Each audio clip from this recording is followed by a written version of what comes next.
Olá, turma do sétimo ano, tudo bem? Aqui é o professor Jehan e bem-vindos a mais uma aula de artes. Turma, vamos entrar no livro 3 e a gente vai falar de um tema muito interessante que são as invenções de Leonardo da Vinci.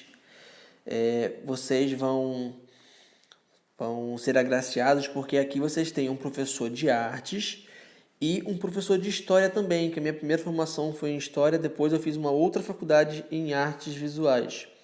Então, alguns conteúdos que vocês vão ver ou já viram em história, vocês vão acabar acompanhando aqui também, tá? Então, a gente vai poder conversar aí sobre esses dois temas que a gente vai acabar falando, não tem para onde correr, turma. A gente vai acabar falando sobre história aqui e sobre artes, que são duas matérias diferentes, porém elas têm uma junção, elas são atreladas uma à outra, tá bom? Vamos lá. Na página C a gente vai falar um pouquinho sobre o artista, sobre movimentos, sobre obras de arte, tá? Ciência. Por isso que o conteúdo vai ser tão interessante assim. Vamos lá. Não sei se vocês já receberam o livro, mas quem não recebeu pode acompanhar o livro a partir daqui, tá bom? Então vamos lá. Acompanha comigo aí, por favor, turma. As pesquisas de Leonardo da Vinci.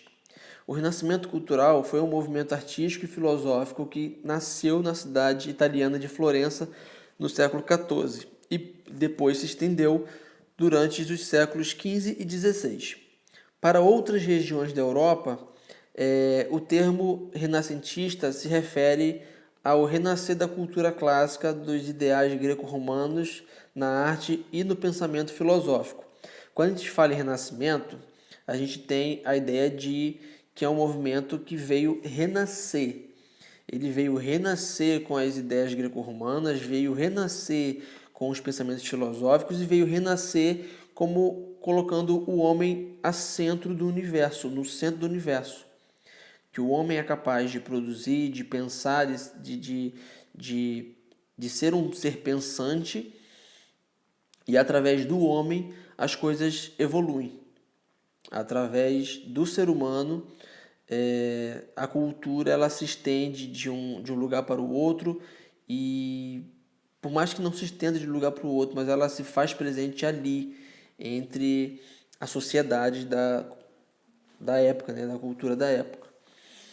Leonardo da Vinci, nascido em 1452 e falecido em 1519, é considerado um dos expoentes do Renascimento italiano. Para quem não sabe, expoente é uma figura de destaque, tá? Com grande responsabilidade, uma grande personalidade. Ele foi, além de pintor, ele foi arquiteto, escultor, engenheiro e inventor. Durante anos, ele formulou diversas anotações científicas nas áreas de hidráulica, anatomia, astronomia, geologia, mecânica e principalmente engenharia. Os cadernos que contêm esses registros, chamados de códices, têm quase 8.000 páginas e estão espalhados por bibliotecas e museus do mundo inteiro. Em suas pesquisas, Da Vinci descobriu um trabalho do romano Vitrúvio, arquiteto que defendia que o corpo humano deveria ser representado a partir das proporções determinadas, baseando-se na proporção áurea. Ele propunha que a figura humana fosse inserida primeiro em um círculo e depois em um quadrado, porque essas figuras geométricas facilitariam o equilíbrio das formas. Foi assim que Leonardo da Vinci elaborou um de seus desenhos mais famosos, que é o Homo Vitruvianus, ou, como a gente conhece, Homem Vitruviano. Inclusive, eu ganhei uma camisa com essa imagem do Homem Vitruviano de uma viagem à Itália. Não sei se você já viu eu usando. É uma preta que tem esse desenho aqui. Enfim, observando a figura, é possível reparar que a distância da mão, de uma das mãos à outra, corresponde à altura do homem. E, como as duas medidas são iguais, cabem em um quadrado. O círculo lhe serve para demonstrar que, mesmo em movimento, o corpo deve permanecer proporcional. Ao movimentar as pernas e os braços, eles não ultrapassam a área do círculo. Esse estudo das proporções do braço com a representação do homem vitruviano foi feito em 1508 por Leonardo da Vinci. Pena, aguada castanha e pedras negras. a altura dele, né, o tamanho dele é 15,5 centímetros por 23 centímetros. É como se fosse uma folha mesmo, né, uma anotação. E para quem não sabe, turma, hidráulica é uma área da ciência dedicada ao escoamento e à distribuição de fluidos, como a água.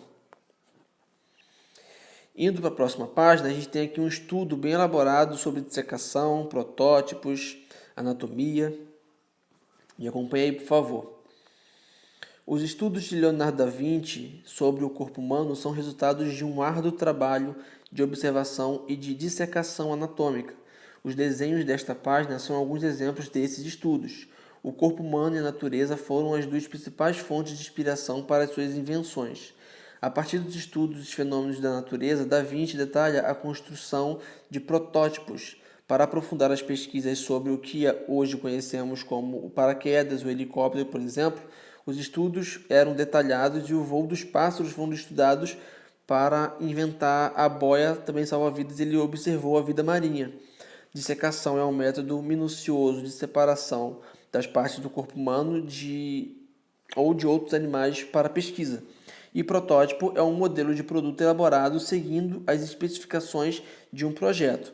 Aqui a gente tem a análise anatômica dos movimentos do ombro e do pescoço, feita em 1509 a 1510, também de Leonardo da Vinci. Nessa imagem aqui a gente tem um desenho de uma máquina de voar, que hoje em dia é o helicóptero, feito em 1488 pelo Leonardo da Vinci. Aqui mais embaixo a gente tem um esboço de um aparato que funcionaria como um paraquedas, feito em 1485 também por Leonardo da Vinci. E aqui a gente tem um desenho de um aparato para flutuar, que hoje em dia a gente conhece como boia, que foi feito em 1493 também pelo inventor e pesquisador Leonardo da Vinci. Leonardo da Vinci, inclusive, é um dos artistas mais completos que a gente vai conhecer, que a humanidade já conheceu. Ele era de tudo um pouco e as suas obras elas são visionárias, e ele era um artista e um cara assim, além do seu tempo, à frente do tempo. Há muitos anos à frente do tempo. Vamos lá, aqui temos mais imagens. Aqui a gente tem uma réplica do projeto da máquina de voar, de Leonardo da Vinci. E aqui, turma, temos aqui uma roupa que seria um predador, uma coisa alienígena, que é uma réplica de uma vestimenta de uma roupa de mergulho, desenhada por Leonardo da Vinci. O objetivo do artista era criar um exército marinho para proteger a cidade de Veneza de invasores. Vamos lá, foram feitas diversas réplicas dos projetos originais de Da Vinci. Essas peças, que atestam a criatividade e a ousadia do artista, já foram expostas em diversos países, inclusive no Brasil. Em Florença, na Itália, o Museu Leonardo da Vinci tem um acervo permanente de reproduções de projetos do inventor. E aqui temos duas perguntinhas. E na página 11 também a gente termina na página 11, tá? A gente fecha na página 11. Responda as questões e converse com os colegas e o professor. Quais das invenções de Leonardo da Vinci mais chamou sua atenção? Por quê? Na sua opinião, por que Da Vinci tinha como fonte de inspiração para suas invenções o corpo humano e a natureza? Isso aí vocês vão responder para o tio lá no grupo, tá bom? Desculpa, turma. Não é coronavírus, não. Vamos lá. Fundado em 1996 pela Associação Nacional dos Inventores, o Museu das Invenções, ou Inventolândia, é o primeiro museu de invenções da América Latina. E seu acervo ele possui mais de 300 obras. Como a gente tem dificuldade de entrar no SEDUC, o que a gente vai fazer? Eu vou pegar um vídeo falando do Museu das Invenções, da Inventolândia, e a gente vai anotar os seguintes pontos. A gente vai ver um vídeo da representação do Museu das Invenções, a gente vai falar um pouco das curiosidades, a gente vai percorrer os elementos do vídeo, né, do espaço, do museu, e vocês vão apresentar para a turma suas anotações do que você achou ao visitar o Museu das Invenções, mesmo que seja por vídeo. Eu vou tentar ver se tem a visita online. Se tiver visita online, eu passo para vocês e a gente faz essa visita juntos, tá bom? Então é isso, turma. Na próxima aula, a gente vai dar continuidade a esse tema, mas a gente vai falar um pouquinho sobre o Renascimento, tá bom? mas a gente para então na página 11. Tá bom, turma? Gente, esse é um conteúdo que vocês vão amar trabalhar, vocês vão gostar muito de estudar. Ele é rico, ele é dinâmico, ele conta um pouco da história, um pouco da arte junto, ele fala um pouco de ciência, ele fala um pouco de geografia. Então, esse tema, falando sobre o Leonardo da Vinci, que foi um cara ímpar na história da humanidade, ele tem muita coisa para mostrar, não só o seu lado artístico, mas o seu lado inventor, o seu lado científico. E acho que vocês vão gostar de aprender um pouquinho mais sobre ele. Então é isso, turma. Até a próxima aula. Lembrando que a gente vai estar junto lá no grupo, tá? Do WhatsApp. E qualquer dúvida é só entrar em contato contigo, tá bom? Um grande abraço, fique com Deus, boa aula, boa atividade e até a nossa próxima aula, turma. Tchau, tchau.